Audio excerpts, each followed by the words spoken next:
And this morning, we are following new developments over in Washington, D.C. That's right. President Donald Trump has taken control of the city, and he's called in the National Guard to police it. Officials have confirmed the soldiers are armed, and they're working to address the city's crime and homelessness. The Republican governors of Ohio, South Carolina, and West Virginia provided the troops. Over the weekend, the U.S. Attorney General reached a compromise with the city, putting the DEA administrator in charge of the police department. And in D.C. and across states sending National Guard troops, we know that hundreds of people gathered to protest over the federal takeover. Meanwhile, people across the nation, they rallied to, quote, fight the Trump takeover. Lawmakers hosted the rally in Austin on Saturday.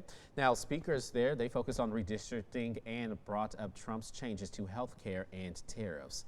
Happening today, President Donald Trump will meet with Ukraine's President Volodymyr Zelenskyy. Yeah, he's hoping to get Ukraine and Russia to reach a peace agreement. NBC's Alice Barr has the details for us now.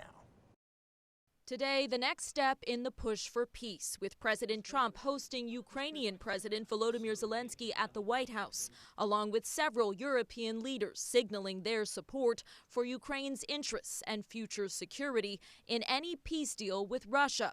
President Trump posting overnight, "Never had so many European leaders at one time. My great honor to host them," while Zelenskyy cautioned against past moves giving up Ukrainian territory, which he said Putin simply used as a springboard for a new attack.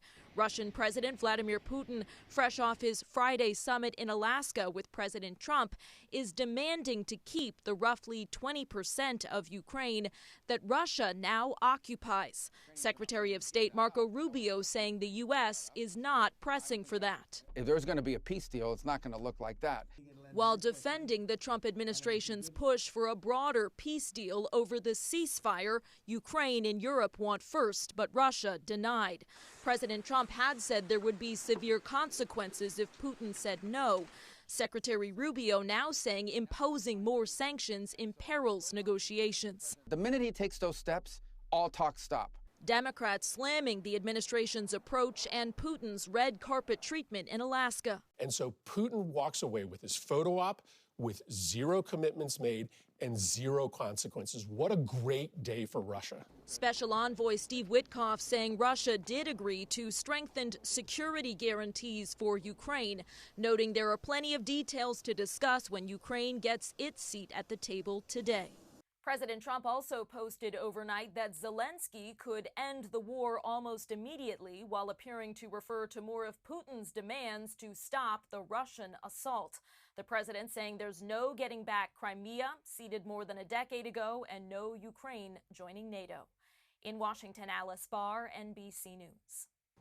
Meanwhile, in Israel, more than 1 million protesters are hitting the streets to demand a ceasefire with Hamas. Their events yesterday included rallies across the country, a nationwide strike, and a mass protest in the capital. They say they want to bring home the 50 remaining hostages. Only 20 are believed to be alive. The Israeli prime minister says the protests will only encourage Hamas. Right now, his government is planning a takeover of Gaza City. And yesterday, the United States announced that it is suspending visitor visas for Gazans.